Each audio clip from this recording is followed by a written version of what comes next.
welcome back to my channel, or to my channel if you're new. My name is Angela Sawyer, and today we're going to do part 2 of chalk paint basics. So another DIY video.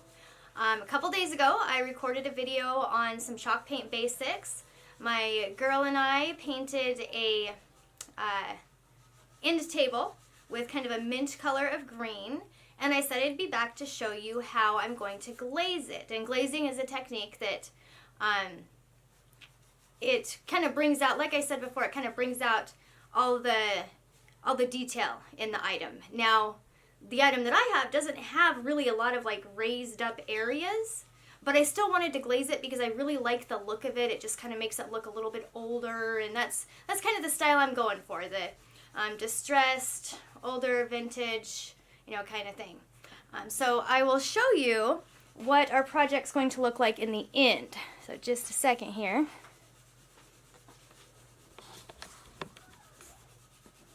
Alright. In the end, we are going to have this lovely table here. So this table right here has been painted. I actually did something called dry brushing on it, which I will explain to you guys how to do at a later date.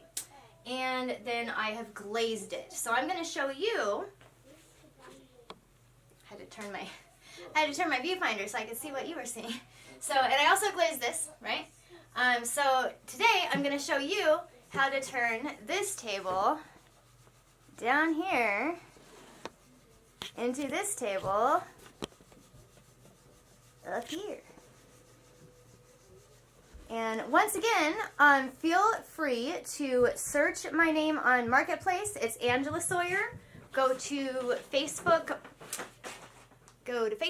Marketplace and search Angela Sawyer, and you will see all these projects and more. I do intend to keep filming these videos as I'm making these projects for you guys. Like I've said in my previous videos, I do a lot of furniture restoration and selling of it, so I want to show you guys how I do it, but I don't necessarily have the bandwidth to edit with 4 kids and whatnot. So I'm just going to film this, and if you'd like to fast forward, or if you just don't want to deal with the lack of editing, then that's all good. But it would be super awesome if you supported my channel and subscribed, because eventually, as you know how YouTube works, I will be able to have the bandwidth to edit my videos more. You know, whether that bandwidth be a little bit of cash to pay someone else to do it, or, you know, what the case may be. So it'd be super excellent if you subscribed. If you think that one of your friends is going to like the video, you know, share it with a friend. And yeah, just keep watching to see how I do what I do. So let's get started.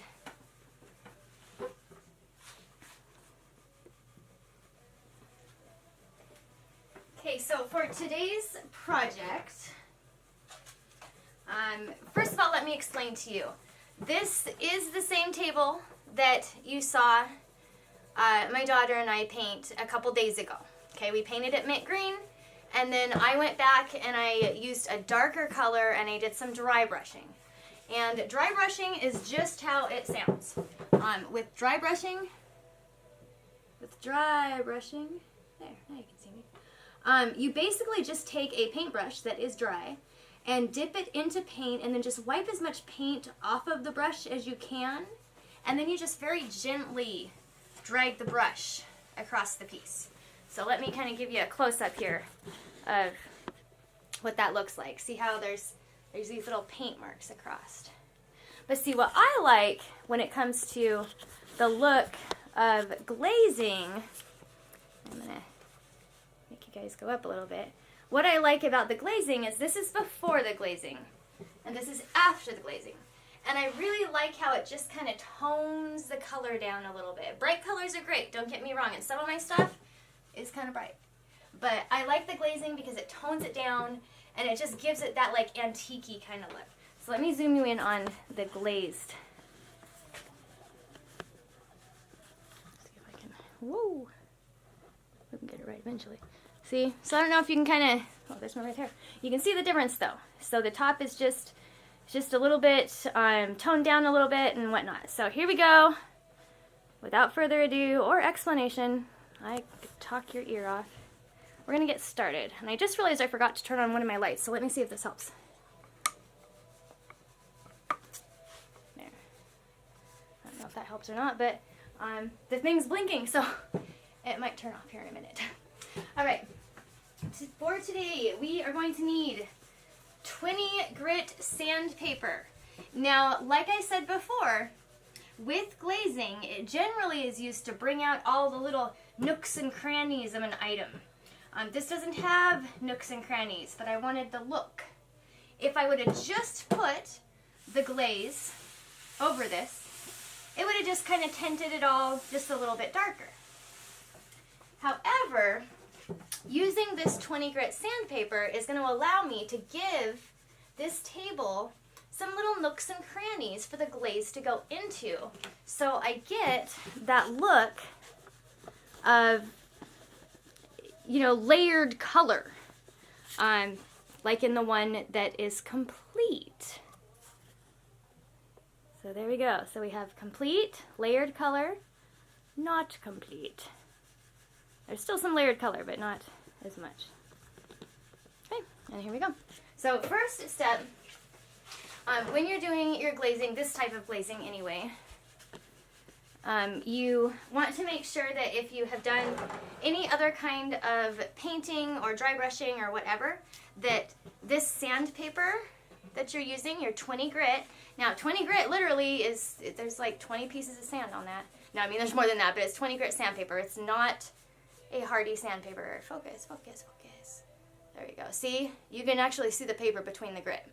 I use this paper when I'm really trying to get some paint off of something, or, you know, really trying to sand, but I don't use it that much for sanding. I use it more for techniques. All right. Let's get this over.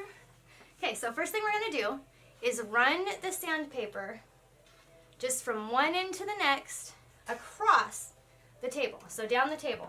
One of my hairs fell off on the table. Across the table in the same direction as your paint technique or your wood grain, whatever the case may be. So you want to start right at the edge and go right to the next edge.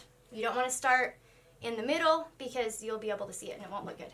So I'm going to start edge to the next edge.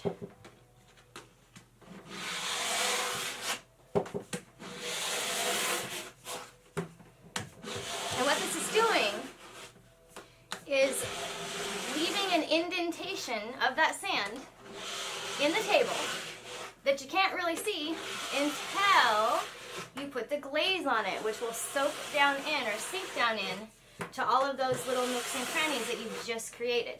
Now, after you've gone all the way through and you've done it from edge to edge, you can then, and that's going to leave some debris, you can then go back and just kind of, maybe I want a little bit more right here. Maybe I want a little bit right there. Maybe a little bit more right there. Right here. Okay. And those are some pretty big grits there that I end up getting off. One thing that, oh, you can't see me. Hang on. Okay. Hi. One thing that I forgot to mention in the process of this table, so after we painted it with the mint paint and then I went back and dry brushed it with a sage color, I then put a clear coat on it and I let that clear coat dry at least overnight. I am using chalk paint. I will also put a link to the previous video that I made in the description so you can check that out as well. With chalk paint, if you just go to put wax or glaze or really anything on the painted surface before you seal it, that chalk paint is just going to soak it up. It just soaks it up. So if you want your glazing to be like super duper dark and almost cover all of your paint, then you don't have to worry about putting a clear coat on it. If you're using a lighter color of, for me, I use varnish to glaze, so we'll talk about that. If you're using a lighter or thinner color of varnish, then you're not going to have to worry about putting a clear coat over it. I am using a very, very thick varnish. It's from, let's see, It's from Rust-Oleum, and I'll show you guys. And this is like the hardiest, thickest varnish I've ever used. And for me, I would rather just buy varnish because I can use it, one, to, well, to stain things. And then two, I also use it for glazing. There is special stuff you can buy for glazing. There's special wax for glazing. There's all kinds of those things. And honestly, I couldn't tell you the price of those. All I know is I like my technique. So once again, this is DIY, my way. I'm an only child. It's all about me, and it always will be. So here we go. Let's get started.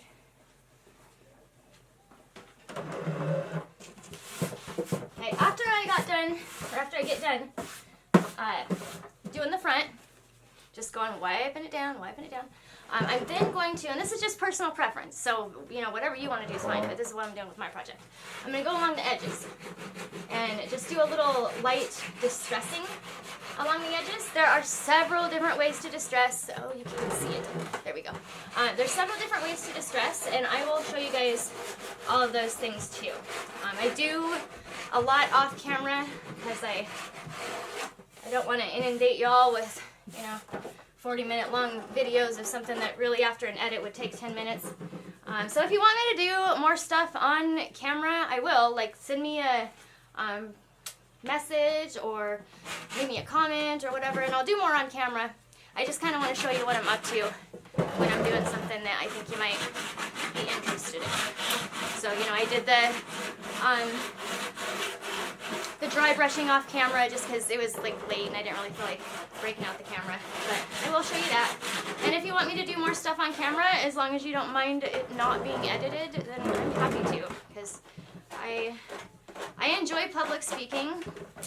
Most of you probably already know, but I used to be a trainer at a call center and a supervisor for many years. And I really do enjoy teaching, and I enjoy just, you know, speaking to the public. And you know, for some strange reason, I don't know what it is.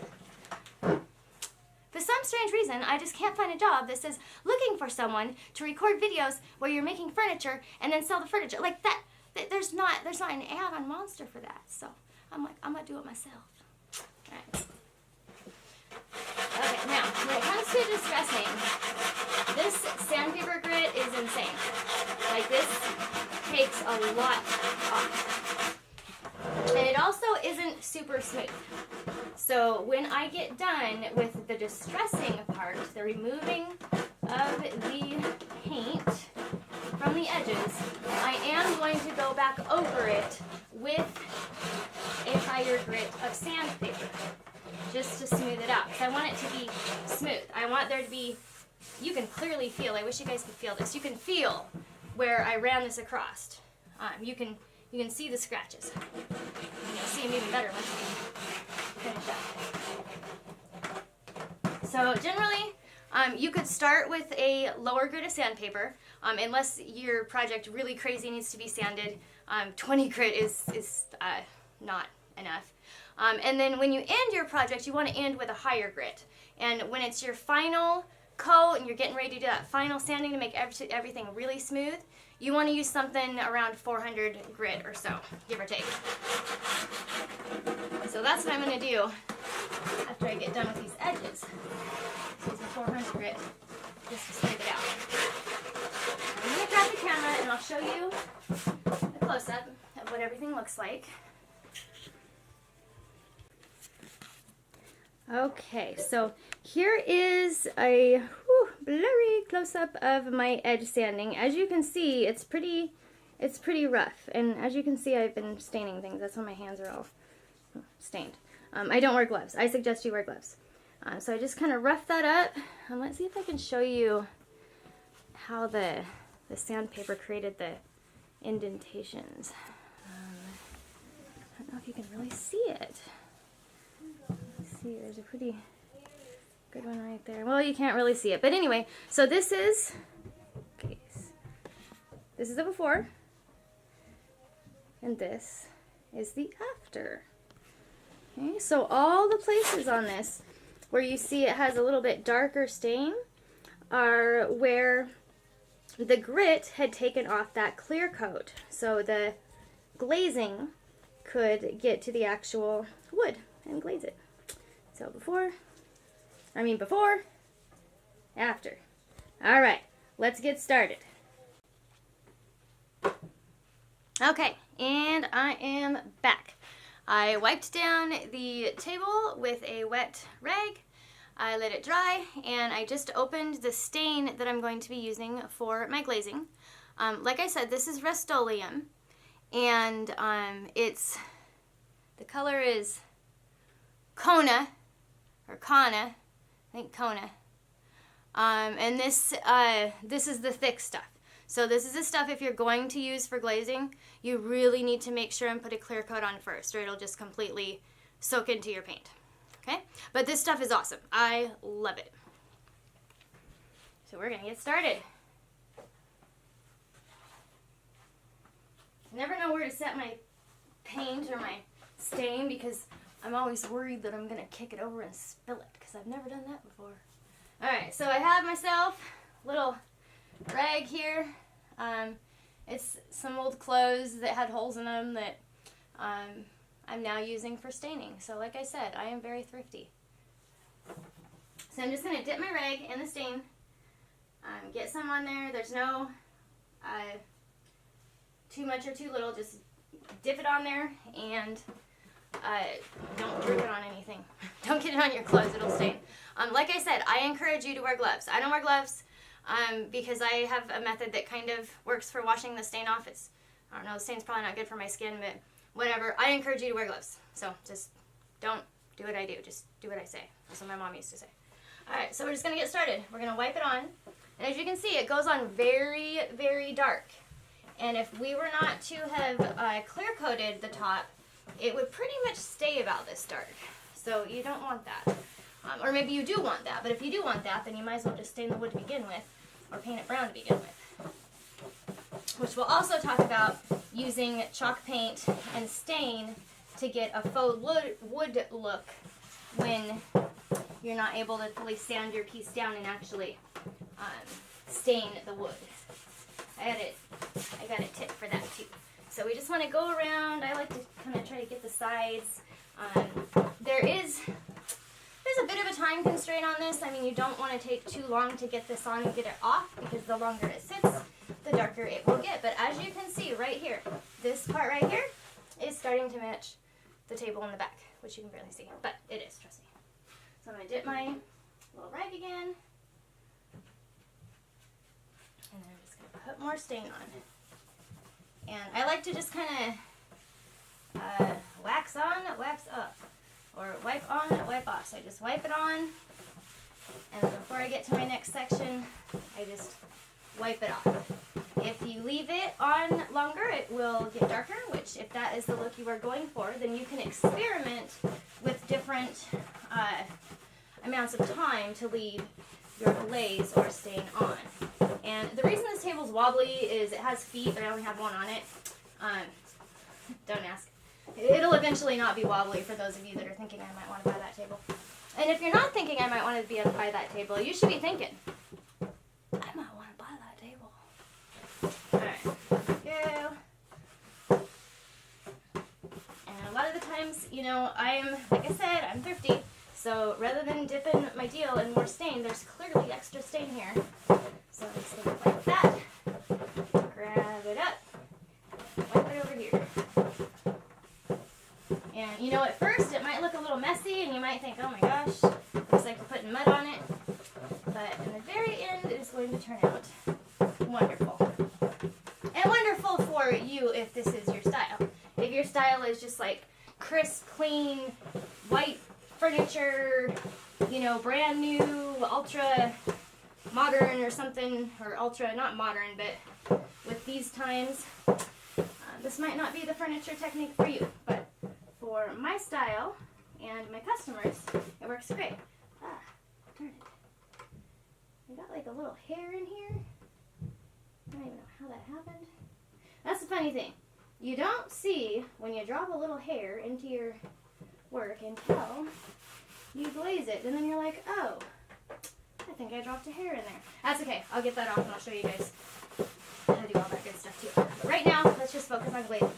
So I want to make sure that this part, since it's the first part I applied it to, is wiped nicely. And you're just kind of like you're wiping it on and wiping it off, wiping it on and wiping it off.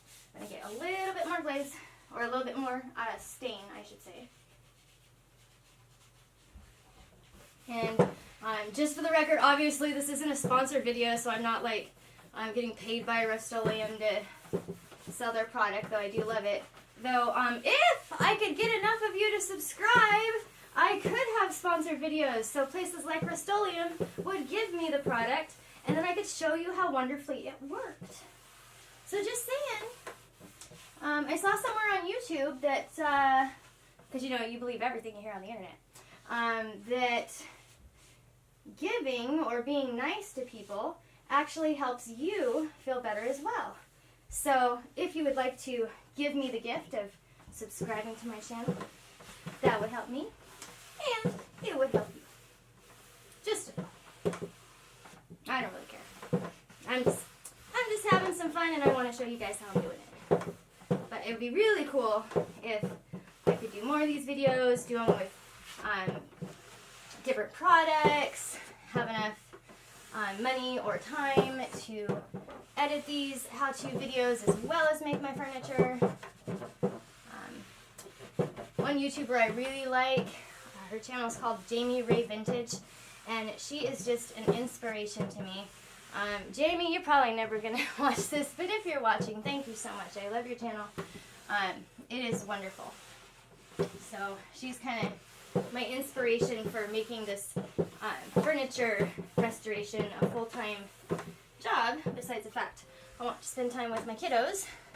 And if I'm working at a regular company, I kind of, as my last boss told me, which led to my quitting, among other things, she told me the company owned me, and I'm like, oh no, you do not. So I'm like, I'm gonna own myself. I'm gonna redo furniture. I've done several things since I quit my job. Redo furniture. I do a lot of jewelry. I really want to do some art and craft classes, but haven't really got too much into that just because I'm doing my own stuff at home. But that's another reason I like to record these videos, because like I said, I really like to teach. And this is showing you. So back here, you can kind of see it's a little bit darker. That's fine. You just kind of rub it till you think it looks good. Now one thing you want to do is go around your edges, just to make sure you haven't missed anything, because sometimes the stain will just kind of stay on the edges even though you thought you wiped them. So you want to wipe those pretty well. I'm going to do that, and then I'll probably end the video. Alright, there we go. And there you have it. This is how to apply glaze to furniture using stain, wood stain, obviously. And also how to get more depth in your glaze. Depth, by depth I mean like more colors coming through. So it's not just one color with like a shade over it. It's several different colors. And see here, now you can see where my scratches are. So let me zoom in here. The scratches from that sandpaper. So right here, you see this line right here? That was a scratch from the sandpaper. And the glaze went into that scratch. If you look at this line here, that's another scratch. I mean, there's several. I mean, there's here's, as you saw, I ran it across the whole thing, but I wanted to show you. That's why some of it is darker, because I scratched it to give it a little bit of relief so the glaze would stick. And okay. Alright, and that is it for now. So I would like to thank you so much for watching the video. Please do not forget to like, subscribe, share, comment, all that stuff that all the other YouTuber people say to do. It'd be great. here pretty soon, I'm actually going to, besides selling the furniture and jewelry, and again, look me up on Facebook, Angela Sawyer. And you can friend me on my Facebook page and say, you know, I saw your video, I want to follow you, you know, totally cool. Or you can also look me up on Facebook Marketplace, Angela Sawyer, and see my designs there as well. So you'll see furniture, I do jewelry, and here in a little bit, I'm actually going to start making stencils and stamps. So for those of you that are into the DIY, I'm going to make stencils and stamps that are affordable, which if you've been to Michael's recently, I mean, yeah, like $20 for a stencil is cool, but $5 for a stencil is cooler, right? So I'm getting some equipment here pretty soon to do that. So I'll be selling stencils, and I'll even be selling custom stencils. So if you have a picture or a design that you want turned into a stencil or a stamp, you'll be able to email that to me, or however you want to get it to me. I'll make your stencil or your stamp, and then I'll send it to you. I also will do custom furniture. So if you do have a piece that you'd like me to refurbish, I'm happy to do that. Because custom can take a lot more time, plus take product that I have to go out and buy as opposed to what I already have.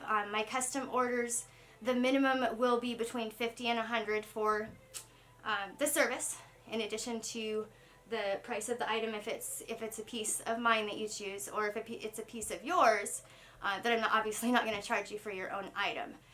But really, just check out the stuff I already have done, because there is just a ton of furniture that we have redone. My husband and I have been doing this for almost 6 months now, and really, really, really got on it the last couple months. So we've got plenty of things out there. I'm sure you'll find something that you love. Once again, thank you for watching, and have a fantastic day. Over and out. That stain on my hand. Ugh.